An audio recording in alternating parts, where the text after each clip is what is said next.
ഭഗവതേ വാസുദേവായ. മന്ദാന്തോളിത ഹേമകുണ്ടലമണീശോണപ്രഭാമണ്ഡലം കാഞ്ചീദാമപരീതപീതവസനം സംസക്തമുക്താവലിം കുന്ദീനന്ദനസാരഥിം കരതലാലംബി പ്രദോദാഞ്ചിതം വന്ദേ നന്ദതനൂജമംബരനദീനാഥം രമാവല്ലഭം. അമ്പലപ്പുഴ ശ്രീകൃഷ്ണ ശരണം, ശ്രീ പാർത്ഥസാരഥയേ ശരണം.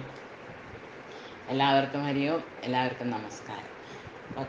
അധ്യായത്തിൽ നമ്മൾ മിശ്രമായിട്ടുള്ള ഒരു കാര്യമാണ് ഭഗവാൻ പ്രാപ്തിക്കുള്ള മിശ്രമായിട്ടുള്ള വഴികൾ, യോഗങ്ങളെയാണ് ഭഗവാൻ പറഞ്ഞു കൊടുത്തത്.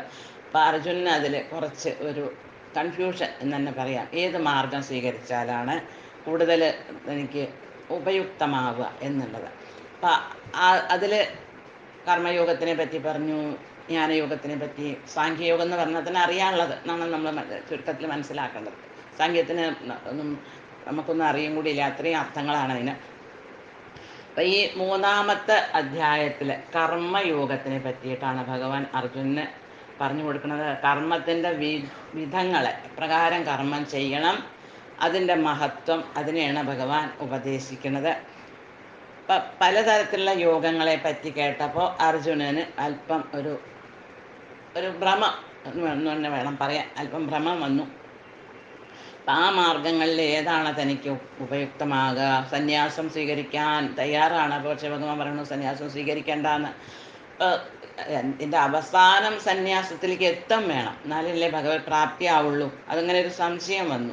അപ്പം എന്നെക്കൊണ്ട് ഇങ്ങനത്തെ ഈ ഘോരമായ ക്രൂരമായ കൃത്യങ്ങൾ എന്തിനാ ചെയ്യിക്കുന്നത് എന്നുള്ള ഒരു സംശയം അർജുനൻ്റെ ഉള്ളിൽ വന്നു. അപ്പം അങ്ങനെ നോക്കിയാൽ നമുക്ക് കർമ്മങ്ങളെ പറ്റിയിട്ട് തന്നെ മനസ്സിലാക്കുകയാണെങ്കിൽ നമ്മൾ ഓരോ മനുഷ്യർക്കേ കർമ്മങ്ങളുള്ളൂ. ബാക്കി ജീവജാലങ്ങൾക്ക് ഒരു കർമ്മങ്ങളുമില്ല. അവരവരുടേതായിട്ടുള്ള ആ സഹജമായിട്ടുള്ള ഒരു ജീവിത ചര്യയാണ് അവർക്ക് ജനിക്കുക, അവർക്ക് ഭക്ഷണം കഴിക്കുക, ഉറങ്ങുക. ഒരു കർമ്മം എന്ന് അതിനെ പറയാൻ പറ്റില്ല, അത് അവരുടെ സഹജമായിട്ടുള്ള സ്വഭാവമാണത്. അപ്പം മനുഷ്യർക്കാണ് കർമ്മങ്ങളുള്ളതും കർമ്മഫലങ്ങളുള്ളതും. അപ്പം കർമ്മങ്ങളെന്ന് പറഞ്ഞാൽ 3 തരത്തിലാണ്. ഒന്ന് സഞ്ചിതമായ കർമ്മങ്ങൾ, ഒന്ന് ക്രിയാമാൺ ആയിട്ടുള്ള ഇപ്പം നമ്മൾ വർത്തമാന സമയത്ത് ഈ ജന്മത്തിൽ ചെയ്തുകൊണ്ടിരിക്കുന്നത്. പിന്നെ പ്രാരബ്ധ കർമ്മങ്ങൾ. അപ്പം സഞ്ചിത കർമ്മങ്ങൾ എന്ന് പറഞ്ഞാൽ പൂർവ്വജന്മങ്ങളിൽ നമ്മൾ ചെയ്ത കർമ്മങ്ങൾ. സഞ്ചിത കർമ്മങ്ങളുടെ ഫലങ്ങളാണ് നമ്മളിപ്പോൾ ആ കർമ്മത്തിൻ്റെ ഫലം കൊണ്ടാണ് നമ്മളിവിടെ വന്നിരിക്കുന്നത്, അല്ലേ? നമ്മൾ പറയും മരിച്ചു പോകുമ്പോൾ കൈ മലർത്തി പോണു, വരുമ്പോഴും മലർത്തി വരണു. അങ്ങനെയല്ല, നമ്മൾ വരുമ്പോൾ കൊണ്ടുവന്നിട്ടുണ്ട്. നമ്മുടെ ആ പ്രാരബ്ധങ്ങളെയും കൊണ്ടാണ് നമ്മൾ ഈ ഭൂമിയിലേക്ക് വന്നിട്ടുള്ളത്.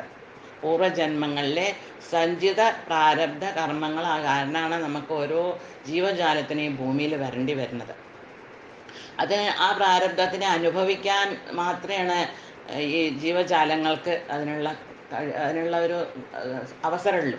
അവർക്ക് പുതിയതായിട്ടൊരു കർമ്മം, ഒന്നുകിൽ സത്കർമ്മമാവും ദുഷ്കർമ്മമാവും, അല്ലേ? എന്ത് കർമ്മം ചെയ്യുമ്പോഴും ഒന്നുകിൽ അത് സത്കർമ്മമാവും അല്ലെങ്കിൽ അത് ദുഷ്കർമ്മമാവും. പക്ഷെ സാധാരണ മനുഷ്യരല്ലാത്ത മറ്റ് ജീവജാലങ്ങൾക്ക് എന്ത് കർമ്മമുള്ളത്? അവരവരുടെ സഹജമായിട്ട് ജീവിക്കാൻ വേണ്ടിയിട്ടുള്ള ഒരു ചര്യ മാത്രമേ ചെയ്യുന്നുള്ളൂ, അല്ലാണ്ട് ഒരു കർമ്മം ചെയ്യണില്ല. അപ്പം അവരെ കയ്യോ കാലോ കൊണ്ട് അവരെന്തെങ്കിലും ചെയ്യണ്ടോ? അല്ലേ? അവർ വായുകൊണ്ട് ഭക്ഷിക്കുക അത് മാത്രമേ ഉള്ളൂ. അവരെ ഇന്ദ്രിയങ്ങളെ കൊണ്ട് മാത്രമേ ഉള്ളൂ അവർക്ക്, അല്ലാണ്ട് അവരൊരു കർമ്മമായിട്ട് ചെയ്യില്ല. അപ്പം നമ്മൾ വരുമ്പോൾ ഈ കൊണ്ടുവന്നുള്ള സഞ്ചിതമായിട്ടുള്ള പ്രാരബ്ധമായിട്ടുള്ള കർമ്മങ്ങളെ മനുഷ്യർക്ക് ഒന്നുകിൽ അതിനെ അവസാനിപ്പിക്കാൻ ഇതോടുകൂടെ ഈ ജന്മം കൊണ്ട്, അല്ലെങ്കിൽ കൂടുതലാക്കാം. അപ്പോൾ ഈ ക്രിയാമാണമാണ് നമ്മൾ കൂടുതൽ ഉണ്ടാക്കണോ അല്ല കുറച്ച് നമ്മളതിനെ സീറോയിലേക്ക് എത്തിക്കണോ എന്ന് തീരുമാനിക്കേണ്ടത്. പിന്നുള്ളതൊന്നാണ് പ്രാരബ്ധം. പ്രാരബ്ധം പറഞ്ഞിട്ടുണ്ടെങ്കിൽ അത് നമ്മൾ ഇപ്പം അതിനെ ഒന്നും സഞ്ചിതത്തിനെ പ്രാരബ്ധത്തിനെ ആർക്കും മാറ്റിമറിക്കാൻ പറ്റില്ല. ക്രിയാമാണമായിട്ടുള്ള ആ ജന്മത്തിനെ അല്ലെങ്കിൽ ആ കർമ്മങ്ങളെ മാത്രമാണ് നമുക്ക് എന്തെങ്കിലും ഒരു വ്യതിയാനം അല്ലെങ്കിൽ ഒന്ന് മാറ്റണം, പരിണാമപ്പെടുത്തണം എന്നുള്ളത് ചെയ്യാൻ പറ്റുള്ളൂ. അപ്പം സഞ്ചിതമായിട്ടുള്ള പുണ്യങ്ങൾ ഉണ്ടെങ്കിൽ സുഖഭോഗങ്ങൾ കിട്ടും. പാപങ്ങളാണെങ്കിൽ അത് പലതരത്തിലുള്ള കഷ്ടപ്പാടായിട്ട് നമുക്ക് അനുഭവിക്കേണ്ടി വരും. രോഗങ്ങളായിട്ട് പൂർവ്വജന്മകൃതം പാപം വ്യാധി രൂപേണ ജായതേ എന്നൊന്നും എല്ലാവരും കേട്ടിട്ടുണ്ടാവും, അല്ലേ? അപ്പം ഓരോരോ രോഗങ്ങൾ നമുക്ക് വരണു, പീഡകൾ വരണു, കഷ്ടപ്പാടുകൾ വരണു. ഇത് നമ്മൾ ചെയ്തു വെച്ച പൂർവ്വജന്മങ്ങളിലത്തെ കർമ്മങ്ങളിലത്തെ ആ പാപങ്ങളാണ് രോഗമായിട്ടും ദാരിദ്ര്യമായിട്ടും അല്ലെങ്കിൽ വിയോഗങ്ങളായിട്ടും സ്വജനങ്ങളായിട്ടുള്ള വിയോഗങ്ങളായിട്ടും അങ്ങനെ പലതരത്തിലുള്ള പീഡകളായിട്ടും നമുക്ക് ദുഃഖമായിട്ട് അനുഭവിക്കേണ്ടി വരുന്നത്. പിന്നെ ക്രിയാമാണാണ്, അതിപ്പോൾ നമ്മൾ ദിവസേന ചെയ്യുന്ന കർമ്മങ്ങളാണ്. പിന്നെ പ്രാരബ്ധം, ആ പ്രാരബ്ധത്തിന് നമുക്ക് അനുഭവിച്ച് തീർക്കേ നിവൃത്തിയുള്ളൂ. പ്രാരബ്ധത്തിനെ ഒന്നും ചെയ്യാൻ പറ്റും. അപ്പം ഈ പ്രാരബ്ധം എന്ന് പറഞ്ഞാൽ സഞ്ചിത കർമ്മങ്ങളിൽ അതിൻ്റെ പ്രായശ്ചിത്തോ അല്ലെങ്കിൽ അതിൻ്റെ പ്രായശ്ചിത്തമായിട്ട് ചെയ്യണു. നമ്മൾ ഇപ്പം സഞ്ചിത കർമ്മങ്ങൾ നമ്മുടെ കിടക്കുകയാണെന്ന് വെച്ചാൽ അതിന് നാമജപം അല്ലെങ്കിൽ നമ്മൾ നമ്മുടെ വൈദിക ഗ്രന്ഥങ്ങളുണ്ട് അല്ലേ, നമ്മൾ വേദം പഠിക്കുക അല്ലെങ്കിൽ അതേമാതിരിയുള്ള ഭാഗവതം വായിക്കുക, നമ്മുടെ പുരാണങ്ങളെ രാമായണം ആദികളെ വായിക്കുക, പിന്നെ തീർത്ഥയാത്ര ചെയ്യുക, ദാനം ചെയ്യുക, ഇങ്ങനെ പുണ്യകർമ്മങ്ങൾ ചെയ്യുക, തീർത്ഥങ്ങളിൽ പോയിട്ട് സ്നാനം ചെയ്യുക, വലിയ വലിയ ക്ഷേത്രങ്ങളിൽ പോയിട്ട് ദർശനം ചെയ്യുക, ഇതൊക്കെ ചെയ്താൽ ആ സഞ്ചിതമായിട്ടുള്ള പാപങ്ങൾ എന്ന് പറഞ്ഞാൽ ചെറിയ ചെറിയ പാപങ്ങൾ നമുക്ക് ചെയ്തേ പറ്റുള്ളൂ അല്ലേ. ഒരു കൊതുവിനെ കൊല്ലുകയാണെങ്കിൽ അതൊരു പാപമാണ് അല്ലേ. അങ്ങനെ ഇപ്പം നമ്മൾ ദൈനംദിനം നമ്മുടെ കാലിൻ്റെ അടിയിൽ എറുമ്പ് വന്നു, അത് ചത്തുപോയി, അതൊരു പാപമാണ്. അപ്പം ഇങ്ങനത്തെ ചെറിയതായിട്ടുള്ള പാപങ്ങളൊക്കെ ഇത്തരം കാര്യങ്ങളെ കൊണ്ട് നശിച്ചു പോകും. പിന്നെ ക്രിയാമാണമായിട്ടുള്ള ആ കർമ്മങ്ങളുടെ അല്ലെങ്കിൽ അതിൻ്റെ ഫലങ്ങളെ ഭഗവത് ചിന്തനത്താൽ അത് നമുക്ക് നശിപ്പിക്കാൻ സാധിക്കും. കാരണം ഇപ്പം നടന്നുകൊണ്ടിരിക്കുന്നതിനെ നമ്മൾക്ക് പരിണാമം വരുത്തണമെങ്കിൽ നമ്മുടെ മനസ്സിന് പരിണാമം വരുത്തണം അല്ലേ. പരിണാമം വന്നാലാണ് നല്ല കാര്യങ്ങൾ ചെയ്യണം എന്ന് തോന്നുള്ളൂ. അപ്പോൾ മനസ്സിന് ഒരു വ്യതിയാനം വന്നാൽ നമ്മുടെ കർമ്മങ്ങളിൽ അത് തന്നെത്താനെ പ്രതിഫലിക്കൽ തുടങ്ങും. നമുക്ക് പലരെയും അതിനറിയാം, ജാമിളനെ അല്ലെങ്കിൽ വാൽമീകി, അങ്ങനത്തെ വലിയ വലിയ ഉപമകളും നമുക്കുണ്ട്, ഉദാഹരണങ്ങളും നമുക്കുണ്ട്. അപ്പോൾ അവർ ആദ്യങ്ങളിലൊക്കെ വളരെ ക്രൂരരായിരുന്നു, പിന്നീട് അവർ വളരെ സജ്ജനങ്ങളായി, തപസ്വികളായി, ഋഷികളായി. അപ്പോൾ ഭഗവത് ചിന്തനം ചെയ്യുകയാണെങ്കിൽ നമ്മുടെ ക്രിയാമാണമായിട്ടുള്ള ആ കർമ്മങ്ങളൊക്കെ നശിക്കും, അതിന് വ്യതിയാനം വരുത്താൻ നമുക്ക് സാധിക്കും. പിന്നെ പ്രാരബ്ധങ്ങൾ, അത് പ്രാരബ്ധം സുഖമാണെങ്കിൽ എല്ലാവർക്കും സന്തോഷമാണ്, സുഖമായിട്ട് അതിനെ നമുക്ക് ജീവിതത്തിലെ എല്ലാ സൗകര്യങ്ങളുമായിട്ട് നമ്മളതിനെ ഉപയോഗിച്ച് നമ്മൾ തീർക്കണം. പക്ഷേ അത് പാപങ്ങളാണെങ്കിൽ അത് ദുഃഖമായിട്ട് നമുക്ക് അനുഭവിക്കേണ്ടി വരുന്നു. ഇതാണ് കർമ്മത്തിൻ്റെ ഒരു വിഭാഗം എന്ന് വേണം മനസ്സിലാക്കാൻ. അപ്പം ഈ കർമ്മങ്ങളെ പറ്റിയിട്ട് ഭഗവാൻ ഇനി പറഞ്ഞു കൊടുക്കുകയാണ് അർജുനന്. അപ്പോൾ ഈ രണ്ടാമത്തെ അധ്യായത്തിൽ ഭഗവാൻ പലതരത്തിലുള്ള യോഗങ്ങളെ, ഭഗവത് പ്രാപ്തിക്കുള്ള ആ മാർഗങ്ങളെ ഉപദേശിച്ചു. അപ്പം അതിൽ ഒരു അല്പം ഭ്രമമായി അർജുനന്, ഏത് വഴിയാണ് നല്ലത്. അപ്പം അങ്ങനെ ആ ഭ്രമിച്ച അർജുനനോട് ഭഗവാൻ ഇനി കൊടുക്കുന്ന ഉപദേശങ്ങളാണ്. അപ്പം ആ ഭ്രമിച്ച അർജുനൻ ഭഗവാനോട് ചോദിക്കുന്ന ചോദ്യങ്ങളാണ് രണ്ടെണ്ണം നമുക്കിനി അറിയാനുള്ളത്. ഓം നമോ ഭഗവതേ വാസുദേവായ. ശ്ലോകം 1. അർജുന ഉവാച ജായസി ചേത് കർമ്മണസ്തേ മതാ ബുദ്ധിർജനാർദ്ദന തത്കിം കർമ്മണി ഘോരേ മാം നിയോജയസി കേശവ. ഹേ കേശവ, ഭഗവാനെ കേശവൻ എന്ന് സംബോധന ചെയ്യണു. അതിൻ്റെ മുമ്പ് നമ്മൾ പറഞ്ഞ കേശിയെ വധിച്ചവനാണ്, സുന്ദരമായ കേശങ്ങളോട് കൂടിയവനാണ്, നിങ്ങൾ പല അർത്ഥങ്ങൾ നമുക്കതിൽ മനസ്സിലാക്കാം. അപ്പോൾ ഭഗവാന്റെ അടുത്ത് അർജുനൻ ചോദിക്കുകയാണ്, അല്ലയോ അർജുന, അല്ലയോ കേശവ, അല്ലയോ ഭഗവാനെ, എന്നെ കൊണ്ട് എന്തിനാണ് അങ്ങനത്തെ ഘോരമായ കർമ്മങ്ങൾ ചെയ്യിക്കണം. ഹേ ജനാർദ്ദന. ജനാർദ്ദനൻ എന്ന് പറഞ്ഞാൽ തന്നെ എന്താണ്, ജനങ്ങളുടെ ദുഃഖം കാണുമ്പോൾ ആർദ്രനാവണു ആ ഭഗവാൻ, കാരുണ്യവാനാവണം. ഭഗവാൻ കരുണ വഴിഞ്ഞൊഴുകണു, എൻ്റെ ജനങ്ങളെ എന്തിനാ അങ്ങനെ ദുഃഖിക്കുന്നത്. അപ്പം ആ ജനങ്ങളുടെ പാപങ്ങളുടെ ഫലങ്ങൾ അവർക്ക് തന്നെ അനുഭവിക്കേണ്ടി വരുന്നത് കാണുമ്പോൾ ഭഗവാന്റെ ഹൃദയം ആർദ്രമാവുകയാണ്.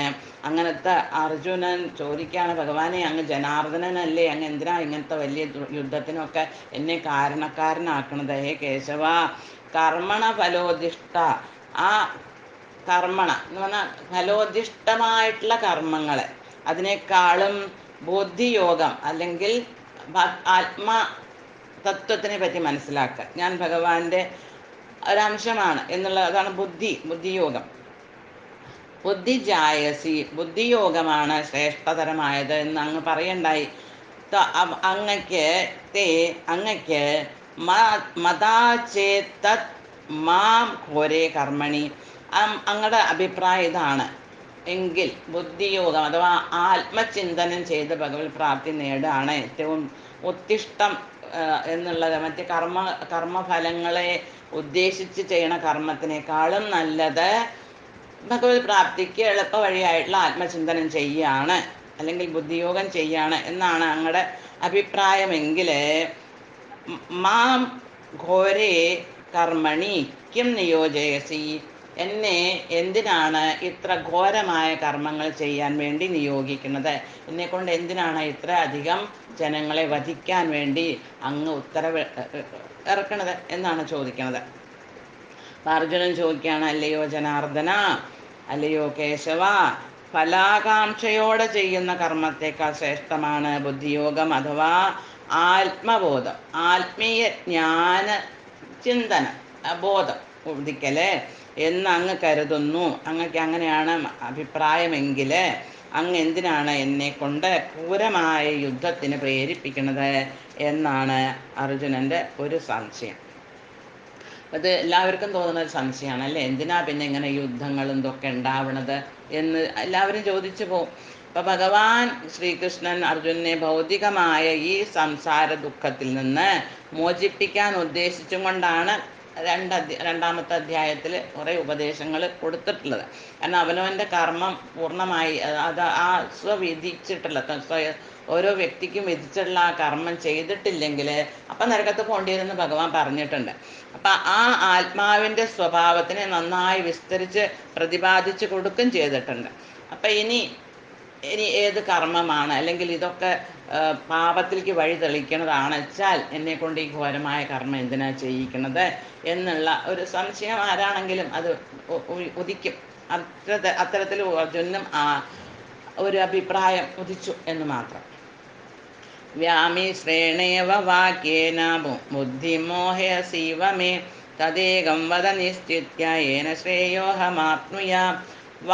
വ്യാമിശ്രേണ ഇവ വാക്യേന മേ ബുദ്ധിമോഹയസി.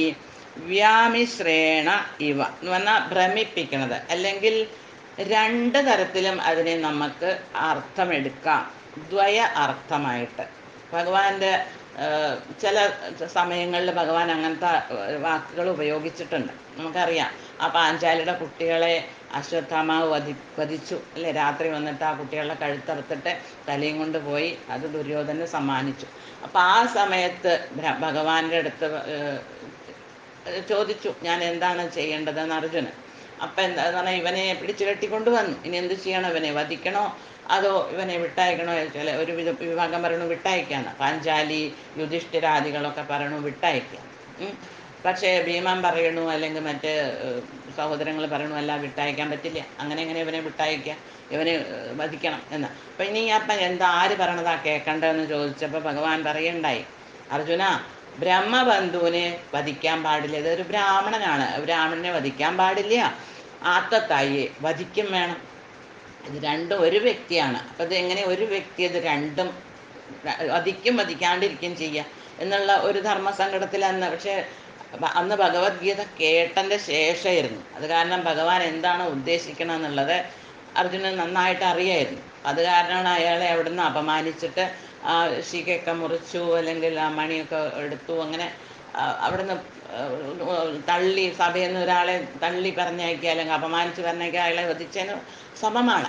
അപ്പം അങ്ങനെ അത് അന്നൊക്കെ ആ ബോധം ഉദിച്ചിരുന്നു അർജുനന്. കാരണം അന്ന് ഭഗവത്ഗീത കേട്ട് കഴിഞ്ഞിരുന്നു അർജുനൻ. പക്ഷെ ഇപ്പോൾ അറിയില്ല, അപ്പം ആ ആശയം മനസ്സിലായിട്ടില്ല.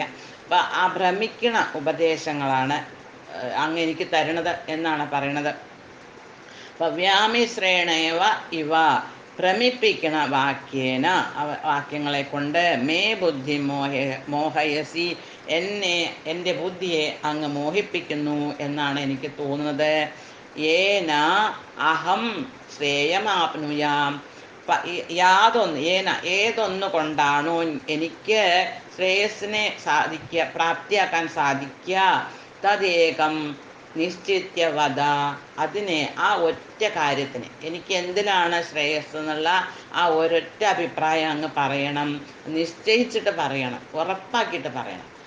രണ്ട് തരത്തിലും 3 തരത്തിലൊന്നും പറയരുത്, അതും ചെയ്യാം ഇതും ചെയ്യാം, അങ്ങനെ അല്ലെങ്കിൽ ഇങ്ങനെയും ചെയ്യാമെന്നൊന്നും പറയരുത്, നിശ്ചയിച്ചിട്ട് ഒറ്റ വാക്ക് പറയണം എന്നാണ് പറയണത്.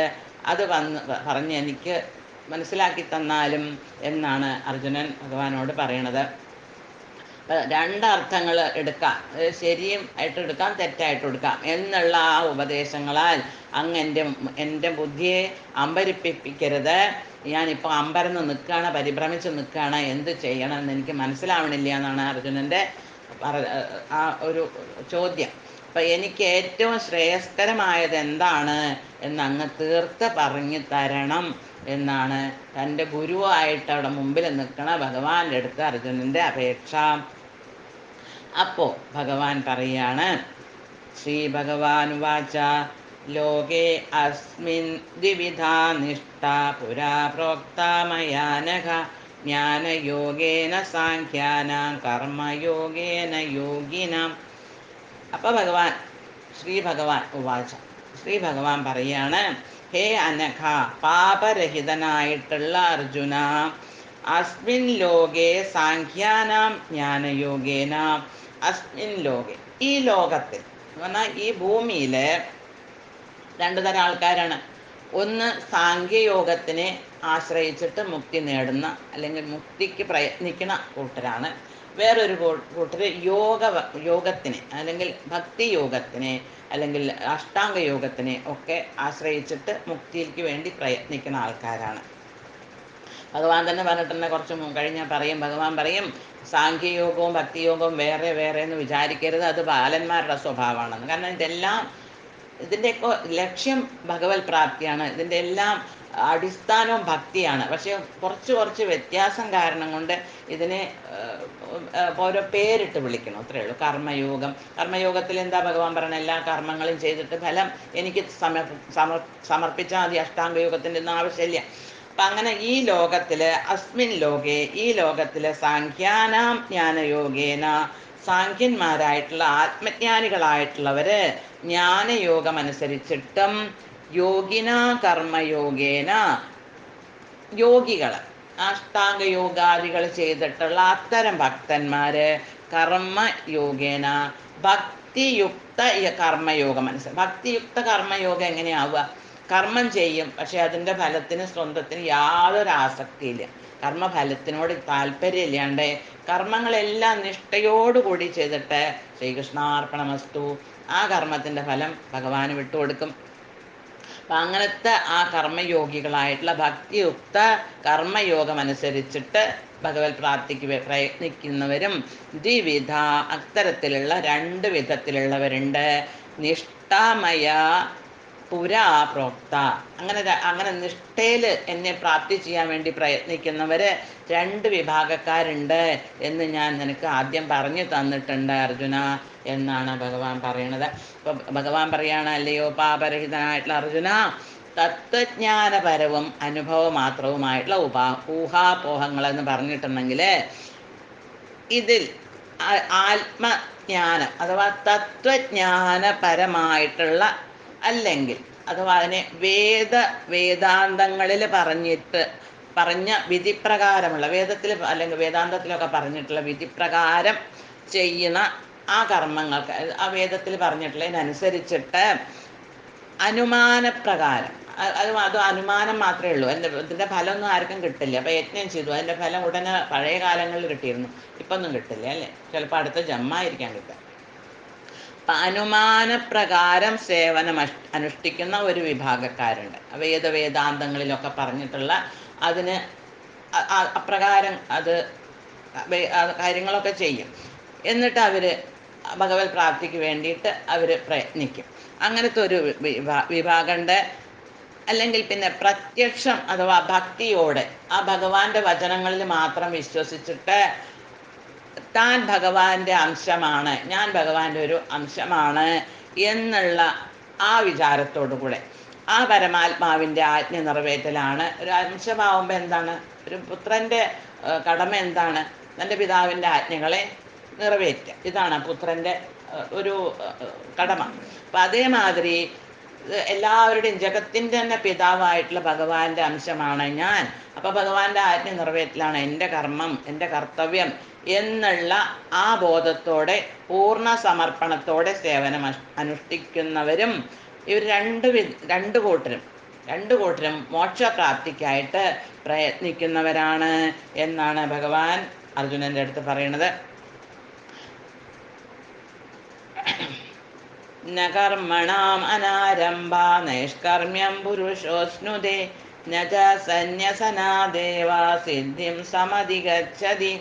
കർമ്മണാം അനാരംഭാത്, തനിക്ക് വിധിച്ചിട്ടുള്ള, തനിക്ക് നിയമിച്ചിട്ടുള്ള കർമ്മങ്ങളെ അനുഷ്ഠിക്കാണ്ടിരുന്നാൽ, അവനവന് വിധിച്ച കർമ്മത്തിനെ അനുഷ്ഠിക്കാണ്ടിരിക്കുകയാണെങ്കിൽ പുരുഷ നൈഷ്കർമ്മ്യം നാശ്നതി. അപ്പം അങ്ങനത്തെ ആ പുരുഷൻ എന്ന് പറഞ്ഞിട്ടുണ്ടെങ്കിൽ ആ വ്യക്തി നൈഷ്കർമ്മ്യം, ഒരു കർമ്മം ചെയ്യാണ്ടിരിക്കൽ ആവില്ല. ഒരാള് തനിക്ക് വിധിച്ച കർമ്മം ചെയ്യാണ്ടിരുന്നുകൊണ്ട് ഞാൻ കർമ്മം ചെയ്തിട്ടില്ല എന്ന് പറയാൻ പറ്റില്ല. അതേ ഭഗവാൻ പറഞ്ഞത് ചെയ്തിട്ടില്ലെങ്കിൽ നരകത്ത് പോകേണ്ടി വരും. അപ്പം അതിൻ്റെ പ്രവർത്തനങ്ങൾ, അതിൻ്റെ ഫലത്തിൽ നിന്നുള്ള മോചനത്തെ അല്ലെങ്കിൽ നിഷ്ക്രിയ ഭാവത്തെ, സന്യാസഭാവത്തെ അത് പ്രാപിക്കണില്ല. എന്നാ അശ്നുതെ പ്രാപിക്കണില്ല. സന്യസനാത് ഏവ സന്യാസം കൊണ്ട് മാത്രം സിദ്ധിം ന സമധിഗച്ഛതി ച, ആ സിദ്ധിയെ അല്ലെങ്കിൽ ആ വിജയം സിദ്ധിക്കുക എന്ന് പറഞ്ഞാൽ ഇവിടെ വിജയിക്കുക. വിജയം എന്താണ്? ഇവിടെ മോക്ഷപ്രാപ്തിയാണ്. അപ്പം എന്നാൽ ഒരാളെ എല്ലാ ഇതും ത്യാഗം ചെയ്തു എന്ന് പറഞ്ഞാൽ സന്യാസി ആയതുകൊണ്ട് മാത്രം ഒരാൾക്ക് മോക്ഷം കിട്ടും എന്നും പറഞ്ഞിട്ടില്ല. എല്ലാം ത്യജിച്ചു, വീട് ത്യജിച്ചു, കുടുംബാംഗങ്ങളെ ത്യജിച്ചു, വസ്ത്രാദികളും ത്യജിച്ചു, അതുകൊണ്ട് മാത്രം എല്ലാ കർമ്മങ്ങളും ത്യജിച്ചു. ചിലർ അഗ്നി വരെ ത്യജിക്കണം. അഗ്നി വരെ ത്യജിച്ചിട്ടുള്ള സന്യാസികളുണ്ടത്രേ. അവർ അഗ്നിയുമ്പിൽ പാചകം ചെയ്ത ഒന്നും കഴിക്കില്ല. പക്ഷെ ഇതുകൊണ്ട് അവർക്ക് മോക്ഷം കിട്ടില്ല എന്നാണ് ഭഗവാൻ പറയണത്. സിദ്ധിം ന സമധിഗച്ഛതി, അവർക്ക് ആ സിദ്ധി എന്ന് പറഞ്ഞാൽ അവിടെ മോക്ഷമാണ്. ആ സിദ്ധി അതിനെ പ്രാപിക്കുന്നില്ല. കാരണം അവരുടെ മനസ്സ് ഇപ്പോഴും നിഷ്ക്രിയമല്ല. മനസ്സ് ഇപ്പോഴും പ്രവർത്തിക്കണ്ടേ. ഇപ്പം നമ്മുടെ ഇന്ദ്രിയങ്ങളെ കൊണ്ട് പ്രവർത്തിക്കാണ്ടിരുന്നുകൊണ്ട് മാത്രം നിഷ്ക്രിയത വെറും ശരീരത്തിൻ്റെ നിഷ്ക്രിയതയാവുള്ളൂ. അതിൻ്റെ ഫലപ്രാപ്തികൾ നമുക്ക് സ്വീകരിച്ചേ പറ്റുള്ളൂ. മനസ്സുകൊണ്ട് ചെയ്യണ കർമ്മങ്ങൾക്കാണത്രേ കൂടുതൽ ശക്തി. അപ്പം നമ്മൾ എന്ത് സങ്കല്പിക്കണോ ആ സങ്കല്പ ശക്തിക്കാണ് കൂടുതൽ പ്രഭാവം എന്നാണ് പറയുക. അപ്പോൾ ഭഗവാൻ പറയാണ്, പാർത്ഥ, കർമ്മം ചെയ്യാതിരുന്നത് കൊണ്ട് മാത്രം ആരും കർമ്മഫലങ്ങളിൽ നിന്ന് മുക്തരാവില്ല. നമ്മൾ ഒരു തീർത്ഥത്തിൽ നമുക്ക് പോകാൻ പറ്റിയില്ല, സാരമില്ല. വീട്ടിൽ നമുക്ക് ഇരുന്നിട്ടും ആ തീർത്ഥത്തിനെ പറ്റി ചിന്തനം ചെയ്തിട്ട് ഞാൻ അവിടെ പോകണു. അതാണ് മാനസ പൂജ അല്ലേ. എല്ലാവർക്കും എല്ലായിടത്തും പോകാനൊന്നും പറ്റില്ല. ഇപ്പോൾ ചാർധാമിൽ പോകണമെന്ന് ആഗ്രഹമുണ്ട്, പക്ഷേ പോകാൻ പറ്റില്ല. അവിടുത്തെ കാലാവസ്ഥ, അവിടുത്തെ ഭൂപ്രകൃതി, അങ്ങനെ ഓരോരുത്തരുടെ ശരീരപ്രകൃതി അല്ലെങ്കിൽ സാമ്പത്തിക പ്രകൃതി പലതും കാണും, പലതും അല്ലേ. അപ്പോൾ എല്ലാവർക്കും എല്ലായിടത്തും പോകാൻ പറ്റില്ല. പക്ഷേ ഞാൻ അവിടേക്ക് എത്തണം, ഞാൻ അവിടേക്ക് പോയി എന്ന് ഓരോ വ്യക്തിക്കും വിചാരിച്ചിട്ട് അവനവൻ്റെ മനസ്സുകൊണ്ട് അവിടെ എത്താലോ. ആ മനസ്സുകൊണ്ട് എത്തിയിട്ടുണ്ടെങ്കിൽ അതിൻ്റെ ഫലം കിട്ടും എന്നാണല്ലോ ഇതൊന്ന് മനസ്സിലാക്കേണ്ടത്. അപ്പോൾ ഭഗവാൻ പറയാണ്, ഒരു കർമ്മം ചെയ്യാതിരുന്നതുകൊണ്ട് മാത്രം ആ കർമ്മത്തിൻ്റെ ഫലം കിട്ടില്ല എന്ന്, അല്ലെങ്കിൽ ആ കർമ്മത്തിൻ്റെ ഫലത്തിൽ നിന്ന് മുക്തരാവാൻ സാധ്യമല്ല. സന്യാസം മാത്രം കൊണ്ടും ഒരാൾ പൂർണ്ണത അഥവാ മുക്തിയെ നേടൂല്ല. കാരണം ഭൗതിക പ്രകൃതിയുടെ 3 ഗുണങ്ങളിൽ നിന്നും ഉളവാകുന്ന വാസനയ്ക്ക് അനുസരിച്ചിട്ട് തനിക്ക് വിധിച്ച കർമ്മങ്ങൾ നിറവേറ്റി അപ്പോഴാണ് മനസ്സ് സംശുദ്ധമാവുള്ളൂ. കർമ്മങ്ങൾ ചെയ്യാണ്ടിരുന്നുകൊണ്ട് കർമ്മവാസന തീരില്ല. കർമ്മവാസന തീരണമെങ്കിൽ കർമ്മം ചെയ്ത് അതിന്ന് മനസ്സ് മടുക്കണം. അപ്പോൾ പിന്നെ ആ മനസ്സ് അങ്ങോട്ട് പോവില്ല. അല്ലെങ്കിൽ കർമ്മം ഞാൻ ചെയ്തില്ല എന്ന് മാത്രം കൊണ്ടായില്ല, മനസ്സൊന്നും കൂടി ആ കർമ്മവാസന പോണം. അപ്പം മാത്രമേ മനസ്സ് ശുദ്ധമാവുള്ളൂ. എന്നിട്ട് വേണം സന്യാസം സ്വീകരിക്കാൻ. അപ്പം ഭൗതിക ചിന്താവ്യഗ്രരായിട്ടുള്ള മനുഷ്യരുടെ എപ്പോഴും ഭൗതികമായിട്ടുള്ള ചിന്തകൾ, ആ കർമ്മങ്ങളിലേക്ക് ചിന്തകൾ പോണുണ്ട്. പക്ഷെ സന്യാസിയാണ് ഇനി, അതുകൊണ്ട് കാര്യമില്ല. അപ്പം ഹൃദയ ശുദ്ധീകരണത്തിന് അത് ഉപയുക്തമല്ല. അപ്പം ആ ഹൃദയ ശുദ്ധീകരണത്തിന് വേണമെങ്കിൽ എന്ത് വേണം? ആ മനസ്സിൻ്റെ ചിന്താഗതി അല്ലെങ്കിൽ തനിക്ക് വിധിച്ചിട്ടുള്ള കർമ്മങ്ങൾ അത് അനുഷ്ഠിക്കുന്ന വേണം. ഈ ശുദ്ധീകരണം കൂടാതെ പെട്ടെന്ന് നേരെ ആ ചതുർത്ഥ ആശ്രമം, ആ ബ്രഹ്മചര്യത്തിൽ നിന്ന് മനസ്സിൽ കർമ്മവാസന ഇല്ല വെച്ചാൽ ശരി, അതിനൊരു കുഴപ്പമില്ല. കർമ്മവാസനകളില്ലാത്ത മനസ്സാണ് ഒരു വ്യക്തിയുടെ. എന്നിട്ട് ആ ബ്രഹ്മചര്യത്തിൽ നിന്ന് നേരെ സന്യാസത്തിലേക്ക് പോണവരുണ്ട്, അതുകൊണ്ട് ഒരു കുഴപ്പമില്ല. പക്ഷെ മനസ്സിൽ കർമ്മവാസനകൾ ഉണ്ടെങ്കിൽ പിന്നെ അവസാനത്തെ ആശ്രമമായിട്ടുള്ള ആ ചതുർത്ഥാശ്രമം അല്ലെങ്കിൽ സന്യാസം സ്വീകരിച്ചാൽ, അങ്ങനെ സ്വീകരിക്കുന്നവർക്ക് വിജയം അഥവാ മോക്ഷം കിട്ടാൻ പ്രയാസമാണ്, ചിലപ്പോൾ സാധ്യമേ ആയില്ല എന്ന് വരും. സന്യാസം സ്വീകരിക്കുക അഥവാ പല ഉദ്ദിഷ്ട കർമ്മങ്ങൾ അതിൽ നിന്ന് പിന്മാറുക എന്നുകൊണ്ട് മാത്രം ഒരാൾക്ക് മുക്തി ലഭിക്കില്ല എന്നാണ് ഭഗവാൻ. ആ ഭഗവത് പ്രാപ്തി സാധ്യമല്ല എന്നാണ് പറയണത്. നഹി കച്ചിത് ക്ഷണമപി ജാതുതിഷ്ഠത്യകർമ്മകൃത് കാര്യദേഹ്യവശ കർമ്മ സർവപ്രകൃതി ജൈഗുണൈ. കച്ചിത് ക്ഷണമപി, ഒരാൾക്ക്, കച്ചിത് എന്ന് പറഞ്ഞാൽ ഒരു വ്യക്തിക്ക് ക്ഷണമപി, ഒരു ക്ഷണം നേരം, ഒരു ചെറിയ നിമിഷം പോലും ജാതു അകർമ്മകൃത് ന തിഷ്ഠതി. ജാതു ഒരിക്കലും, ഒരു നിമിഷം പോലും ഒരിക്കലും ആ ഒരു വ്യക്തിക്ക് കൃത്തായിട്ട് അല്ലെങ്കിൽ അകർമ്മം ചെയ്തുകൊണ്ട് എന്ന് പറഞ്ഞാൽ കർമ്മങ്ങളൊന്നും ചെയ്യാണ്ട് ന തിഷ്ഠതി, സ്ഥിതി ചെയ്യാൻ സാധ്യമല്ല. ഒന്നും ചെയ്യാണ്ട് ഒരു വ്യക്തിക്ക്, ശരി എന്നാൽ നമ്മൾ ഒന്നും ചെയ്യാണ്ട് കയ്യും കെട്ടിങ്ങനെ ഇരിക്കുമ്പോൾ ഞാൻ എന്തേ ചെയ്തേ, ഞാൻ ഒന്നും ചെയ്തിട്ടില്ലല്ലോ. പക്ഷെ അങ്ങനെയല്ല, നമ്മുടെ മനസ്സ് ഒരിക്കലും വെറുതെ ഇരിക്കില്ല. അത് മനസ്സ് എന്തെങ്കിലും ചിന്തിച്ചു കൊണ്ടേയിരിക്കും. ആരൊക്കെ ആണോ തൻ്റെ മനസ്സിനെ സമനിലയിലേക്ക് എത്താൻ പറ്റിയത്, സമാധിയായി. പിന്നെ സമാധിയായി. ധിമി നമ്മുടെ ബുദ്ധി മനസ്സ് ഒരേ ലൈനിൽ വന്നു. അല്ലെങ്കിൽ ബുദ്ധി ഒന്ന് ചിന്തിക്കും, മനസ്സ് വേറൊന്ന് ചിന്തിക്കും. അപ്പോൾ ഒരു വ്യക്തിക്കും ഒരു നിമിഷം പോലും ഒരു കർമ്മവും ചെയ്യാണ്ടിരിക്കാൻ പറ്റില്ല. കാരണം ശ്വാസം എടുക്കണില്ലേ, എന്തെങ്കിലും ചിന്തിക്കണില്ലേ. അപ്പം എന്തെന്നാൽ പ്രകൃതി ജയ് ഗുണൈ സർവ അവശ്യ കർമ്മ കാര്യതേ. പ്രകൃതി ജയ് ഗുണൈ എന്ന് പറഞ്ഞാൽ പ്രകൃതിജങ്ങളായിട്ടുള്ള ഓരോ വ്യക്തിക്കും അവരുടേതായിട്ടുള്ള 3 ഗുണങ്ങൾ ഉണ്ടെങ്കിൽ അതിൽ ഒരു ഗുണം മുന്നിട്ട് നിൽക്കും. ഒന്നുകിൽ സത്വഗുണമായിരിക്കാം, അല്ലെങ്കിൽ രജോ ഗുണമായിരിക്കാം, തമോ ഗുണമായിരിക്കാം. ഈ 3 ഗുണങ്ങൾ എല്ലാ വ്യക്തികളിലുണ്ട്, എല്ലാ മനുഷ്യരിലുമുണ്ട്.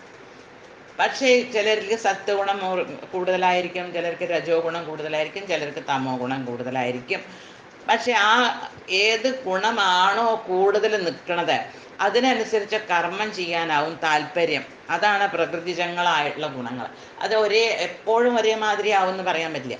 ചില സമയത്ത് സത്വഗുണം കൂടിയിരുന്നു എന്ന് വരാം, ചില സമയത്ത് രജോ ഗുണം കൂടിയെന്ന് വരാം, ചില സമയത്ത് തമോ ഗുണം കൂടിയെന്ന് വരാം. ഇതിങ്ങനെ മേലോട്ടും കീഴോട്ടും പോയിക്കൊണ്ടേ ഇരിക്കും.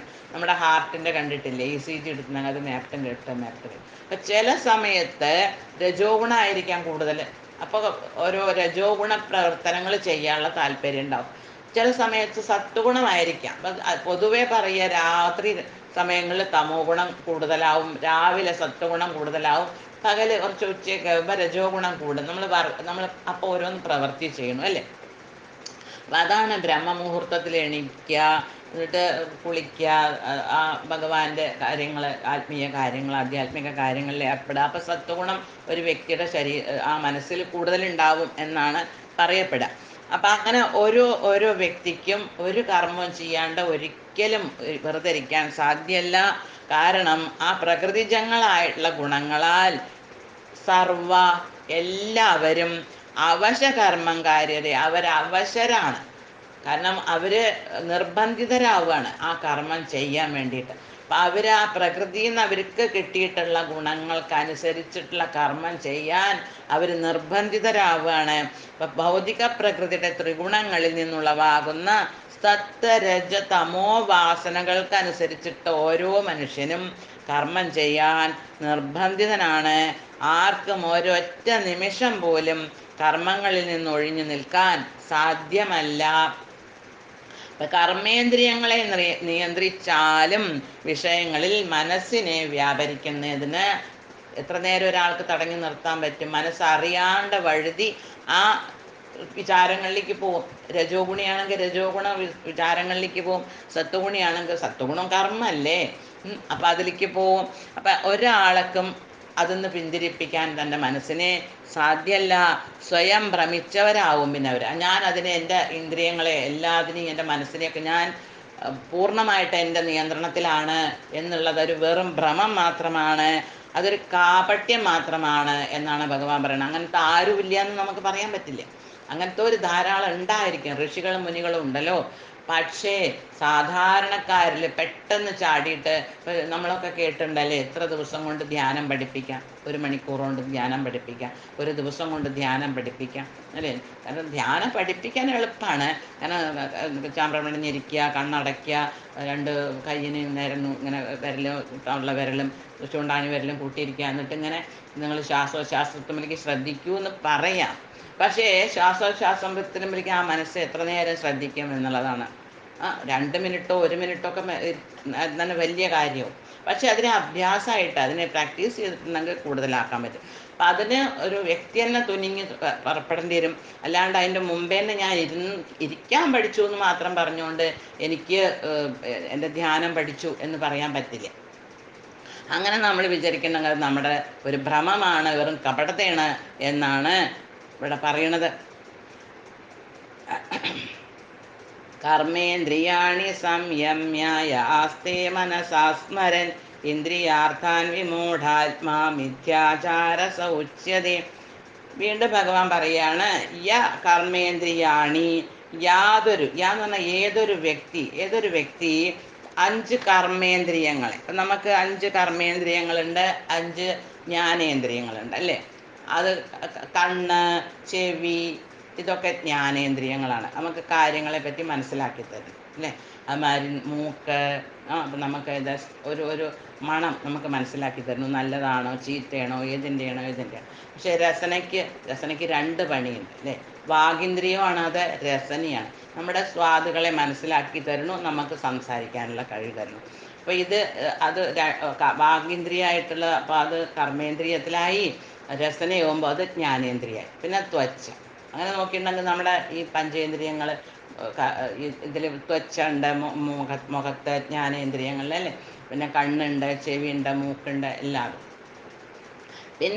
പിന്നെ നമ്മുടെ മലമൂത്ര വിസർജനം ചെയ്യാനും ജനനേന്ദ്രിയം, അത് ഉപസ്ഥവും പിന്നെ ഗുതി. അപ്പം അങ്ങനെ നോക്കിയിട്ടുണ്ടെങ്കിൽ ഉപസ്ഥത്തിന് ജനനേന്ദ്രിയത്തിനും 2 കാര്യങ്ങളുണ്ട്. ഒന്ന് മലത്തിനെ വിസർജിക്കുക, ഒന്ന് ഒരു ജീവിക്ക് ജന്മം കൊടുക്കുക അല്ലേ. അപ്പം ഈ വാഗിന്ദ്രിയവും ഉപസ്ഥത്തിനെയാണ് നമ്മൾ പറയുക കലിയുഗത്തിൽ അതിന് ശക്തി കൂടുതലാണെന്ന് അല്ലെ. എല്ലാ പ്രശ്നങ്ങളും അതിന്നാണ് അത്ര ഉത്ഭവിക്കുക കലിയുഗത്തിൽ.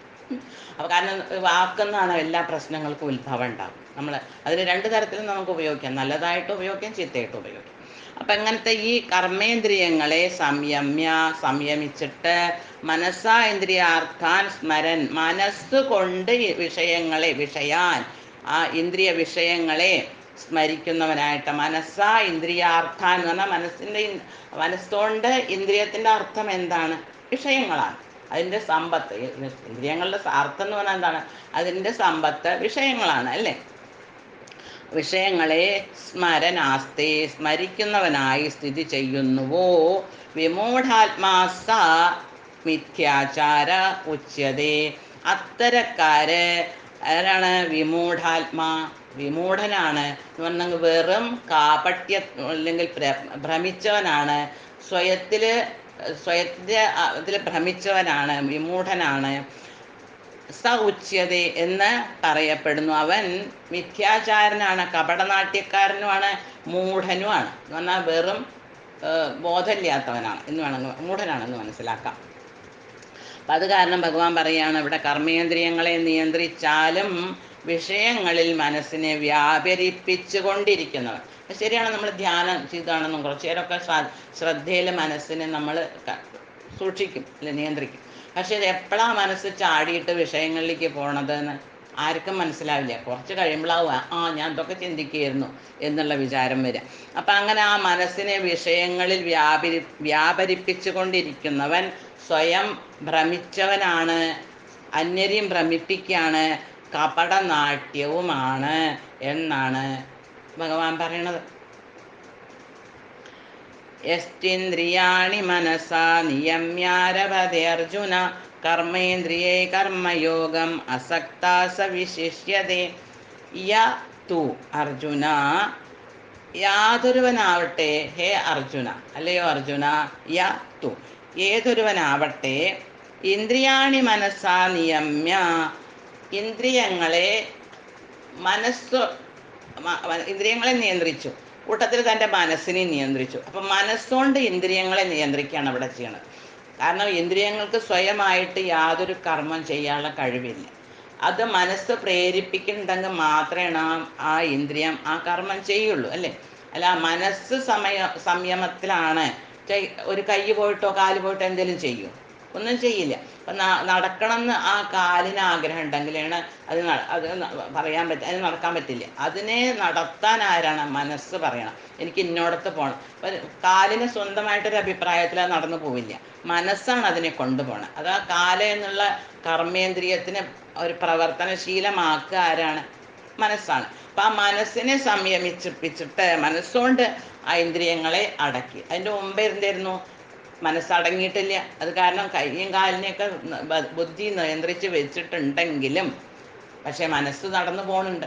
മനസ്സതാ കാല് നടന്നില്ലെങ്കിലും മനസ്സിന് നടക്കാനുള്ള കഴിവുണ്ട്. മനസ്സതിൻ്റെ ഇഷ്ടത്തിന് നടന്നു പോകും. പക്ഷെ മനസ്സ് നടക്കണില്ലെങ്കിലോ കാലിന് നടക്കാൻ പറ്റില്ല, അത് നടക്കില്ല. അപ്പം നിയമ്യ അടക്കിയിട്ട് അസക്ത കർമ്മേന്ദ്രിയെ, ഇവിടെ അസക്തനായിട്ട്, ആദ്യം എന്തായിരുന്നു? ആസക്തനായിരുന്നു. ആസക്തൻ എന്ന് പറഞ്ഞിട്ടുണ്ടെങ്കിൽ അതിലേക്ക് താല്പര്യത്തോടു കൂടെ ഒന്നിലേക്ക് ആസക്തിയാവും. അപ്പം ഇവിടെ അസക്തൻ എന്ന് പറഞ്ഞാൽ എന്താണ്? വൈരാഗിയാണ്. താല്പര്യമില്ല, ഒരു കർമ്മത്തിലും താല്പര്യമില്ലാണ്ട് അത് മനസ്സുകൊണ്ട് അതിനെ പൂർണ്ണമായിട്ട് നിയന്ത്രിച്ചിട്ട് ആ കർമ്മേന്ദ്രിയങ്ങളെ നിയന്ത്രിച്ചിട്ട് കാലിനെ, കയ്യിനെ, അല്ലെങ്കിൽ ഉപസ്ഥത്തിനെ, അല്ലെങ്കിൽ ബുധയെ, അല്ലെങ്കിൽ നമ്മുടെ വാഗേന്ദ്രിയത്തിന്, ഇതാണല്ലോ നമ്മുടെ കർമ്മേന്ദ്രിയങ്ങൾ. അപ്പം ആ കർമ്മേന്ദ്രിയങ്ങളെ തൻ്റെ മനസ്സുകൊണ്ട് നിയന്ത്രിച്ചു. മനസ്സ് പൂർണ്ണമായിട്ട് നിയന്ത്രണത്തിലാണ്. അപ്പോൾ ഇന്ദ്രിയങ്ങൾക്ക് യാതൊരു അനക്കവും ഇല്ല. അപ്പം അങ്ങനെ ആ കർമ്മയോഗം ആരഭതേ സ വിശിഷ്യതേ, കർമ്മയോഗം. അപ്പം ഇവിടെ കർമ്മയോഗം എങ്ങനെയാണ്? കർമ്മങ്ങൾ ചെയ്ത് അതിൻ്റെ ഫലം ഭഗവൻ സമർപ്പണം ചെയ്ത, അപ്പം ആ കർമ്മയോഗത്തിന് ഇവിടെ ഭക്തിയോഗം എന്ന് നമുക്ക് പറയാം. അപ്പം അങ്ങനത്തെ കർമ്മയോഗമായിട്ടുള്ള ഭക്തിയെ, ആ ഭക്തിയോഗത്തിനെ ആരഭതേ, ആരങ്ങനെ തുടങ്ങുന്നുവോ ആ ഭക്തിയോഗത്തിനെ മനസ്സിനെ നിയന്ത്രിച്ചിട്ട് ഇന്ദ്രിയങ്ങളെ തൻ്റെ നിയന്ത്രണത്തിൽ കൊണ്ടുവന്നിട്ട് പിന്നെ ആരാണോ കർമ്മയോഗം ചെയ്യണം എന്ന് പറഞ്ഞാൽ കർമ്മങ്ങൾ ചെയ്യണത്. കർമ്മയോഗം എന്ന് പറഞ്ഞാൽ, യോഗം എന്ന് പറഞ്ഞാൽ എന്താണ്? നമുക്ക് കർമ്മാവാം അല്ലെങ്കിൽ കർമ്മയോഗമാവാം. എങ്ങനെ കർമ്മമാവുക? നമ്മുടെ ആ സ്വഭാവത്തിനനുസരിച്ചിട്ട് ഒരു കർമ്മം ചെയ്തു. ആ കർമ്മം ചെയ്തതിൻ്റെ ഫലം സ്വയം വെച്ചാൽ അത് വെറും കർമ്മമായി. അല്ല, ആ കർമ്മം, ഇവിടെ കർമ്മം എന്ന് പറയുന്നത് നമ്മുടെ ഡെയിലിത്തെ നമ്മുടെ ജോലിയല്ല, വൈദിക കർമ്മങ്ങൾ ഭഗവത് സമർപ്പണമായിട്ട് ചെയ്യണ. നമുക്ക് ഫലങ്ങൾ ഇത് നടക്കണം എന്ന പലതരത്തിലുള്ള കാര്യങ്ങൾ, യജ്ഞാദികളൊക്കെ നടത്തണമല്ലോ അവിടെ, അതിൻ്റെ കാര്യമാണ് പറയണത്. അപ്പം അങ്ങനെ ഒരു യജ്ഞം നടത്തി സ്വന്തം താല്പര്യം പൂർണ്ണമാവാൻ, എൻ്റെ ഒരു ആഗ്രഹം സാധിക്കണം വെച്ചിട്ട് ഒരു കർമ്മം ചെയ്തു എങ്കിൽ അത് കർമ്മമായി, വെറും കർമ്മമായി. അല്ല, അത് ഭഗവത് സമർപ്പണത്തിനായിട്ട് അല്ലെങ്കിൽ ഭഗവാനെ തൃപ്തനാക്കാൻ വേണ്ടിയിട്ട് ഒരു കർമ്മ ചെയ്തിട്ടുണ്ടെങ്കിലോ അത് അപ്പം കർമ്മയോഗമായി. ആ കർമ്മയോഗം ഭക്തിയായി. അപ്പം അങ്ങനെയാണ് ആ ഭക്തി ആരഭതേ. അങ്ങനെ ആര് ഭക്തി ആരംഭിക്കുന്നുവോ, അല്ലാണ്ട് മാല ജപിക്കണം എന്ന് നിർബന്ധമൊന്നുമില്ല. കർമ്മ ഫലങ്ങൾ ഭഗവത് സമർപ്പണം ചെയ്താലും അതും ഭക്തിയായി. സ വിശിഷ്യതേ, അവൻ ആരാണ്? വിശിഷ്ടനാണ്. അല്ലാണ്ട് ഇന്ദ്രിയങ്ങളെ അടക്കി വെച്ച് നിയന്ത്രിച്ച് വെച്ച് മനസ്സുകൊണ്ട് കർമ്മം ചെയ്യുന്നവനെ ഭഗവാൻ എന്തേ പറഞ്ഞു? അവൻ കപടനാട്യക്കാരനാണ്, മൂഢനാണ് എന്നേ പറഞ്ഞു. പക്ഷെ ഇവിടെ ഭഗവാൻ പറയണു, മനസ്സിനെ നിയന്ത്രിച്ചിട്ട് തൻ്റെ ഇന്ദ്രിയങ്ങളെ കൊണ്ട് കർമ്മങ്ങൾ ചെയ്തിട്ടുണ്ട്, എന്നിട്ട് ആ കർമ്മഫലം ഭഗവാന് സമർപ്പിക്കുന്നുണ്ട് എങ്കിലോ അവൻ വിശിഷ്ടനാണ് എന്നാണ് പറയുന്നത്. സ്വന്തം ആ കർമ്മഫലങ്ങൾ വെക്കണില്ല, അത് ഭഗവത് സമർപ്പണമായിട്ട് വെക്കുമ്പോൾ പിന്നെ ആ വ്യക്തി ഒരു വിശിഷ്ട വ്യക്തിയാവുകയാണ്. മറ്റൊരു തരത്തിൽ പറയുകയാണെങ്കിൽ ആത്മാർത്ഥതയുള്ള ഒരാൾ പ്രവർത്തന നിരതങ്ങളായിട്ടുള്ള ഇന്ദ്രിയങ്ങളെ മനസ്സിനാൽ നിയന്ത്രിക്കാൻ ശ്രമിച്ചുകൊണ്ട് ഫല ആസക്തി കൂടാതെ ഈശ്വര അർപ്പണമായിട്ട് കർമ്മങ്ങളിൽ ഏർപ്പെടുകയാണ് എങ്കിൽ ആ വ്യക്തിയാണ് അതി ഉത്തമൻ എന്നാണ് ഭഗവാൻ പറയണത്. നിയതം കുരു കർമ്മത്വം കർമ്മജ്യായോ ഹ്യകർമ്മണ ശരീരയാത്രാപി ചതേന പ്രസിദ്ധേത കർമ്മണ. ത്വം നിയതം കർമ്മം കുരു. ത്വം അർജുന, നീ എന്ത് ചെയ്യണം? നിയതം കർമ്മം, നിനക്ക് വിധിച്ചിട്ടുള്ള കർമ്മത്തിനെ കുരു ചെയ്യുക. ഹി കർമ്മ അകർമ്മ അകർമ്മജായതേ. കാരണം ഹി എന്ന് പറഞ്ഞാൽ എന്തെന്നാൽ കർമ്മ അകർമ്മണ ജായ. കർമ്മം, ഒരു കർമ്മം ഇങ്ങനെ ഇങ്ങനെ ഫല ഇച്ഛയോട് കൂടാതെ ചെയ്യണ ഒരു കർമ്മം അകർമ്മണത്തിനേക്കാൾ എന്ന് പറഞ്ഞാൽ കർമ്മം ചെയ്യാണ്ടിരിക്കുക, മനസ്സുകൊണ്ട് കർമ്മങ്ങൾ ചെയ്യുക, ഇന്ദ്രിയങ്ങളെ കൊണ്ട് ചെയ്യണില്ല. അപ്പം ആദ്യം ഭഗവാൻ പറഞ്ഞു കർമ്മങ്ങളെ ചെയ്യുകയാണെങ്കിൽ അതിൻ്റെ ഫലം എനിക്ക് സമർപ്പിച്ചിട്ടുണ്ടെങ്കിൽ അത് ഭക്തിയോഗമായി, അത് പിന്നെ ഭക്തിയായി. പക്ഷെ ഇവിടെ കർമ്മങ്ങളൊന്നും ചെയ്യാണ്ട് ഒരു വ്യക്തി കയ്യും കെട്ടിയിട്ടിരിക്കണേക്കാളും ഭേദം എന്താണ്? കർമ്മം ചെയ്യണം. ആ ഫലം സ്വയം അനുഭവിക്കാം, നോ പ്രോബ്ലം, നല്ലതാണ്. ആ കർമ്മം ചെയ്തു എങ്കിലുണ്ടല്ലോ, അത്രയെങ്കിലും ചെയ്തില്ല, കർമ്മം ചെയ്തു, എന്നിട്ട് അതിൻ്റെ സ്വന്തമായിട്ട് അതിൻ്റെ ആ ഫലം സ്വയം സ്വീകരിച്ചു. അപ്പം ഈ കർമ്മം ചെയ്യാണ്ടിരിക്കണേക്കാളും എത്രയോ ഭേദമാണ് കർമ്മം ചെയ്തിട്ട് അതിൻ്റെ ഫലം സ്വയം സ്വീകരിക്കുന്നത്. അകർമ്മണ, അകർമ്മത്തിനേക്കാൾ, ഒന്നും ചെയ്യാണ്ടിരിക്കണേക്കാളും ജ്യായ, ശ്രേഷ്ഠമാണ്. ഒന്നും ചെയ്യാണ്ടിരിക്കണേക്കാളും കർമ്മം ചെയ്ത് ഫലം സ്വയം സ്വീകരിക്കുന്നത് ശ്രേഷ്ഠമാണ്. അകർമ്മണ തേ ശരീരയാത്രാപിച്ച ന പ്രസിദ്ധ്യേത്. അകർമ്മണ, ഒരു കർമ്മവും ചെയ്യാണ്ട് കർമ്മരഹിതനായിട്ട് ഞാൻ ഒരു കർമ്മവും ചെയ്യില്ല എന്നുള്ള വിചാരത്തോടുകൂടെ തേ ശരീരയാത്രാപി ച. ശരീരയാത്ര എന്ന് പറഞ്ഞിട്ട് എന്താണ്? ശരീരത്തിനെ നിലനിർത്തുക. നമ്മളൊക്കെ ശരീരയാത്രയിലാണ് അല്ലേ? ഈ ശരീരമുള്ള കാലം വരെ നമ്മുടെ യാത്ര ഉള്ളൂ. നിന്നു, യാത്രയും നിന്നു, അതോടുകൂടെ പിന്നെ എവിടേക്കാ പോകണ കാര്യമുണ്ട്. അപ്പം ഭഗവാൻ പറയാണ്, നിനക്ക് ഈ ശരീരത്തിനെ നിലനിർത്തലും കൂടി കർമ്മമില്ലാണ്ട് സാധ്യമല്ല.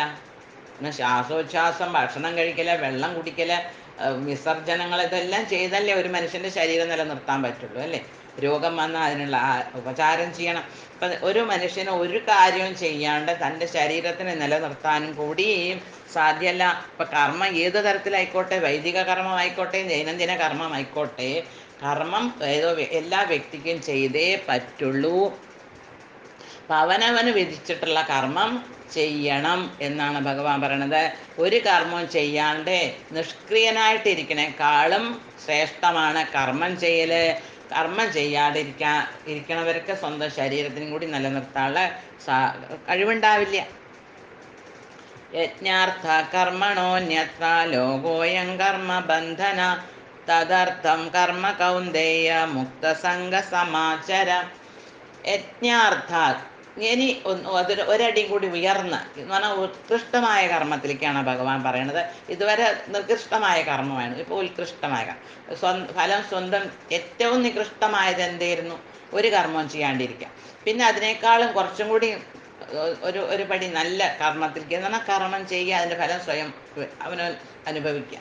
പിന്നെ അതിനേക്കാളും ഉയർന്ന തരത്തിലുള്ള കർമ്മത്തിനെയാണ് ഭഗവാൻ പറയണത്. ആ കർമ്മം എങ്ങനെയാണെന്ന് വെച്ചിട്ടുണ്ടെങ്കിൽ യജ്ഞാർത്ഥ, ഏത് കർമ്മത്തിന് യജ്ഞത്തിനായിക്കൊണ്ട്, യജ്ഞം എന്ന് പറഞ്ഞാൽ അവിടെ വിഷ്ണുവിനായിക്കൊണ്ട്, സാക്ഷാൽ ശ്രീകൃഷ്ണനായിക്കൊണ്ട് അത് ആ കർമ്മം അനുഷ്ഠിക്കുക. അപ്പം കർമ്മണ അന്യത്ര ലോക കർമ്മബന്ധന മുക്തസംഗം. അപ്പം ആ അന്യത്ര എന്ന് പറഞ്ഞാൽ വേറെയുള്ള എല്ലാ ബന്ധങ്ങളിൽ നിന്നും നമ്മളെ അത് രക്ഷിക്കും. ആ കർമ്മത്തിൽ നിന്ന്, കർമ്മബന്ധത്തിൽ നിന്ന് നമ്മളെ, അത് ഭഗവാനായിട്ട് സമർപ്പിക്കുമ്പോൾ എന്താ ഉണ്ടാവുക, വിഷ്ണുവിനായിട്ട് സമർപ്പിക്കുമ്പോൾ എന്താ ഉണ്ടാവുക, ആ കർമ്മബന്ധനത്തിൽ നിന്ന് അല്ലെങ്കിൽ അതിൻ്റെ ഫലത്തിൽ നിന്ന് നമ്മൾ രക്ഷപ്പെടും. അയം ലോക കർമ്മബന്ധന, ഈ ലോകത്ത്, കാരണം ഈ ലോകത്ത് നമ്മളെ ബന്ധിക്കുന്നത് എന്താണ്? നമ്മളെ പ്രാരബ്ധമാണ്, കർമ്മഫലങ്ങളാണ്. അപ്പം സ്വയം കർമ്മഫലം വെക്കുകയാണ്, നമ്മുടെ അടുത്ത് വെക്കുകയാണെങ്കിൽ എന്താ ഉണ്ടാവുക, നമുക്ക് കർമ്മഫലങ്ങൾ നമ്മൾ അനുഭവിക്കാൻ വേണ്ടി ഈ ലോകമായിട്ട് നമ്മൾ ബന്ധപ്പെടും. പക്ഷേ ഭഗവാനെ സമർപ്പിക്കുമ്പോഴോ അതെന്ത് കർമ്മം ആയിക്കോട്ടെ, അതിൻ്റെ ബന്ധനം നമുക്കില്ല. അപ്പം അങ്ങനെ ആ കർമ്മബന്ധനത്തിൽ നിന്ന് നമുക്ക് മുക്തരാവാൻ സാധിക്കും. ഹേ കൗന്ദേയ മുക്തസംഗ, ആ സംഘം അല്ലെങ്കിൽ ആ കർമ്മബന്ധത്തിൽ നിന്ന് നമ്മൾ മുക്തരാവണമെങ്കിൽ അത് ഭഗവാൻ വിഷ്ണുവിനായിട്ട് കൊണ്ട് സമർപ്പിക്കണം. ആ സമാചര, അത്തരം കർമ്മങ്ങൾ മുഴുവനും ഭഗവാൻ, ഏത് കർമ്മമാണെങ്കിലും അതിൻ്റെ ഫലം ശ്രീകൃഷ്ണാർപ്പണമസ്തു. ഭഗവാൻ വിഷ്ണുവിനെ തന്നെ ഒരു യജ്ഞപുരുഷൻ എന്നാണ് പറയുന്നത് അല്ലേ? വിഷ്ണുവിനെ എന്താ പറയുക? യജ്ഞപുരുഷൻ. നമ്മളൊക്കെ സഹസ്രനാമം ചെല്ലുമ്പോൾ അവസാനത്തേൻ്റെ മുകളിലത്തെ അല്ലേ. അപ്പോൾ പറയും യജ്ഞോ യജ്ഞവതർ യജ്ഞ യജ്ഞാങ്കോ യജ്ഞവാഹന യജ്ഞവൃത് യജ്ഞകൃത് യജ്ഞി യജ്ഞവും യജ്ഞസാധനം, ഇങ്ങനെ 12 പ്രാവശ്യം ഭഗവാന് യജ്ഞ യജ്ഞ യജ്ഞ യജ്ഞ എന്ന് പറഞ്ഞിട്ടുണ്ട് അല്ലേ. അപ്പം അങ്ങനെ ഭഗവാൻ യജ്ഞപതിയാണ്, യജ്ഞമാണ്, യജ്ഞപതിയാണ്. യജ്ഞം സ്വയം ഭഗവാനാണ്, യജ്ഞപുരുഷനാണ്. ഭഗവാന്റെ എല്ലാ അംഗങ്ങളും വരാഹമൂർത്തിയായിട്ട് വന്നപ്പോൾ ഭഗവാൻ യജ്ഞാംഗനാണ് അല്ലേ. ഭഗവാന്റെ ആ വരാഹമൂർത്തിയുടെ എല്ലാ അംഗങ്ങളും യജ്ഞത്തിൻ്റെ വസ്തുക്കളായിരുന്നു. പിന്നെ യജ്ഞം ചെയ്യുന്നവനും ഭഗവാനാണ്, ചെയ്യിപ്പിക്കുന്നവനും ചെയ്യുന്നവനും യജ്ഞത്തിനെ സ്വീകരിക്കുന്നവനും അതിനെ ഭുജിക്കുന്നവനും എല്ലാ യജ്ഞത്തിൻ്റെ സാധനങ്ങൾ മന്ത്രങ്ങൾ എല്ലാം ഭഗവാനാണെന്ന് നമുക്ക് ഭാഗവതം പറഞ്ഞു തന്നിട്ടുണ്ട് അല്ലേ. അപ്പം സാക്ഷാൽ മഹാവിഷ്ണു തന്നെയാണ് യജ്ഞപുരുഷൻ. ഇത് പിതാമഹനായിട്ടുള്ള പിതാമഹൻ പറഞ്ഞിട്ടുണ്ട് സഹസ്രനാമത്തിൽ അല്ലേ. എല്ലാ കർമ്മങ്ങളും വിഷ്ണുവിനായിട്ടുള്ള യജ്ഞമാണ്. അപ്പം നമ്മൾ ഭക്ഷണം പാചകം ചെയ്യാണ്, ഇത് വിഷ്ണുവിന് വേണ്ടിയിട്ടുള്ളതാണ് എന്നിട്ട് നമ്മൾ അതൊന്ന് നമ്മളെ കൊണ്ട് വെക്കാൻ പറ്റുന്ന അത്രയും ഭഗവാന് സമർപ്പിച്ചിട്ടുണ്ടെങ്കിൽ ഭഗവാൻ വെക്കാൻ പറ്റുന്നതേ വെക്കാൻ പറ്റുള്ളൂ, ഉണ്ടാക്കാൻ പറ്റുള്ളൂ. അപ്പോൾ അല്ലേ, വീട്ടിലപ്പോൾ സത്വഗുണിയായിട്ടുള്ള ഭക്ഷണം ഉണ്ടാവുള്ളൂ, അല്ലാണ്ട് തമോ ഗുണി രജോ ഗുണിയായിട്ടുള്ള ഒന്നും ഉണ്ടാവില്ല. അപ്പോൾ ഭഗവാനെ സമർപ്പിച്ചും കൊണ്ട് ചെയ്യൽ തുടങ്ങിയിട്ടുണ്ടെങ്കിൽ ഒരു ഭക്ഷണം പാചകം ചെയ്യലാണ് ഏറ്റവും വലിയൊരു യജ്ഞം തന്നെ വേണമെങ്കിൽ പറയാം അല്ലേ. യഥാ അന്നം തഥാ മനം. അപ്പം നമ്മൾ നല്ല സാത്വികമായിട്ടുള്ള അന്നം കഴിച്ചിട്ടുണ്ടെങ്കിൽ സാത്വികമായിട്ടുള്ള മനസ്സുണ്ടാവും ഒരു വ്യക്തിയുടെ. അപ്പം ആ ഏത് കർമ്മമായിക്കോട്ടെ അത് വിഷ്ണുവിനായിട്ടുള്ള യജ്ഞമാണ് എന്ന നിലയിൽ അനുഷ്ഠിക്കുകയാണെങ്കിൽ അത് ഭഗവത് പ്രാപ്തിക്ക് നമ്മൾക്ക് ഉപയുക്തമാവും. അല്ലെങ്കിൽ അത് മനുഷ്യനെ ഭൗതിക ഈ ലോകത്തിനോട് അല്ലെങ്കിൽ സംസാരത്തിനോട് ജനന മരണത്തിനോട് കൂടുതൽ നമ്മളെ ബന്ധിക്കും. വീണ്ടും ജനിക്കേണ്ടി വരും, വീണ്ടും മരിക്കേണ്ടി വരും. കാരണം ബന്ധനം അഥവാ ഈ പ്രാരബ്ധം നമ്മളെ വീണ്ടും ഭൂമിയിലേക്ക് തന്നെ കൊണ്ടുവരും. അപ്പോൾ ഭഗവാൻ പറയാണ്, ഹേ അർജുന, നിന്റെ നിർദ്ദിഷ്ട കർമ്മങ്ങളെ, നിനക്ക് പറഞ്ഞിട്ടുള്ള കർമ്മങ്ങൾ, നീ ക്ഷത്രിയനാണ്, അപ്പോൾ യുദ്ധം ചെയ്യലാണ് നിന്റെ കർമ്മം. അത് എങ്ങനെ നീ ചെയ്യണം? പരമാത്മാവിൻ്റെ സംതൃപ്തിക്കായിട്ട് നിർവഹിക്കൂ. അപ്പം നിനക്ക് ഭഗവാൻ അല്ലെങ്കിൽ പരമാത്മാവ് മഹാവിഷ്ണു നിനക്ക് വിധിച്ചിട്ടുള്ള കർമ്മം എന്താണ്? നീ ക്ഷത്രിയനായിട്ടാണ് നിന്നെ ജന്മം തന്നിട്ടുള്ളത്. അപ്പം ക്ഷത്രിയൻ്റെ കർമ്മം എന്താണ്? യുദ്ധം ചെയ്യലാണ്. അപ്പം ആ യുദ്ധം ചെയ്താൽ വിഷ്ണു സംതൃപ്തനാവും, സംതൃപ്തി അടയും അദ്ദേഹം. അതിനായിട്ട് അദ്ദേഹത്തിനെ സംതൃപ്തനാക്കാൻ വേണ്ടി നീ യുദ്ധം നിർവഹിക്കൂ. അങ്ങനെ ചെയ്താൽ നിനക്ക് എന്നെന്നും പ്രാരബ്ധം അല്ലെങ്കിൽ ആ കർമ്മഫലം എന്നുള്ള ആ ബന്ധനത്തിൽ നിന്ന് മുക്തനാവാൻ സാധിക്കും എന്നാണ് ഭഗവാൻ പറയണത്. ഈ ഇതായിരിക്കും നമ്മൾ വളരെ ബുദ്ധിശാലികളായവർക്ക് മാത്രമേണോ ഭഗവാനിലേക്ക് എല്ലാം സമർപ്പിക്കാൻ പറ്റൂ, അല്ലെങ്കിൽ സാധാരണക്കാർക്കൊന്നും പറ്റില്ലേ? ഇവർക്ക് വേദം പഠിച്ചവർക്കും അല്ലെങ്കിൽ വൈദികരായിട്ടുള്ള ബ്രാഹ്മണർക്കും മാത്രമേ ഭഗവത് പ്രാപ്തി സാധിക്കൂ. അങ്ങനെയില്ല. ഇപ്പോൾ ഭഗവാൻ തന്നെ പറഞ്ഞിട്ടുണ്ട്, മൂർഖോ വദതി വിഷ്ണായ വിദ്വാൻ വദതി വിഷ്ണവേ ഉഭയോ സദൃശം പുണ്യം ഭാവഗ്രാഹി ജനാർദ്ദന. ഇപ്പോൾ ഒരു വിദ്യാഭ്യാസമൊന്നുമില്ല, അല്ലെങ്കിൽ സംസ്കൃതമൊന്നും അറിയില്ല. അപ്പം നമ്മളൊക്കെ സാധാരണക്കാരൊക്കെ വായിക്കുമ്പോൾ നാരായണി ആയിക്കോട്ടെ, ഭാഗവതം ആയിക്കോട്ടെ, ഭഗവത്ഗീത ആയിക്കോട്ടെ, എന്ത് വായിക്കുകയാണെങ്കിൽ അതിലൊക്കെ അക്ഷരത്തെറ്റുകൾ വരാറുണ്ട് അല്ലേ. പക്ഷെ നമ്മുടെ ഭാവം നന്നാവണം, ആ ഭഗവാന് സമർപ്പണമായിട്ട്. അല്ലാണ്ട് അക്ഷരത്തെറ്റ് വന്നുകൊണ്ട് ആരെയും പിടിച്ച് നരകത്തിലൊന്നും ഭഗവാൻ ഇടാൻ പോകുന്നില്ല. എന്നാൽ ഇത് ശ്ലോകം ആരും സമർശി എഴുതില്ലല്ലോ. മൂർഖോ വദതി വിഷ്ണായ, ഒരു മൂർഖനായിട്ടുള്ള എന്ന് പറഞ്ഞാൽ നമ്മളെമാരുള്ള സാധാരണ വ്യക്തി, സംസ്കൃതവും അറിയില്ല, ഒന്നും അറിയില്ല. അപ്പോൾ അവർ പറഞ്ഞു വിഷ്ണായ എന്ന് പറഞ്ഞുകൊണ്ട് അതും ഭഗവാൻ സ്വീകരിക്കും.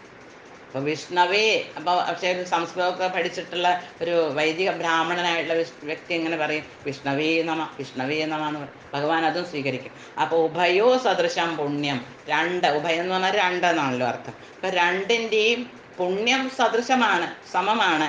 കാരണം എന്താണ്? ഭാവഗ്രാഹി ജനാർദ്ദന. ഈ ജനാർദ്ദനൻ ആരാണ്? ഭാവഗ്രാഹിയാണ്. ഭഗവാൻ നമ്മുടെ ഭാവം നോക്കുക, നമ്മുടെ പ്രസൻറ്റേഷനൊന്നും നോക്കില്ല. നമ്മളെ ഇൻറ്റൻഷനെ ഭഗവാൻ നോക്കുള്ളൂ. നമ്മൾ എന്ത് ഇൻറ്റൻഷനോട് കൂടെയാണ് ഭഗവാനെ സമീപിക്കുന്നത്?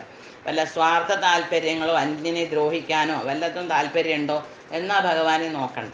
അല്ല സർവേ ഭവന്തു സുഖിന എന്നുള്ള ഭാവമാണെങ്കിലോ ഭഗവാൻ അത്യന്തം സംപ്രീതനാവും. അപ്പോൾ നമ്മൾ ഉച്ചാരണ ശുദ്ധി ഉണ്ടോ ഇല്ലേ എന്നൊന്നും അവിടെ ഭഗവാൻ നോക്കില്ല.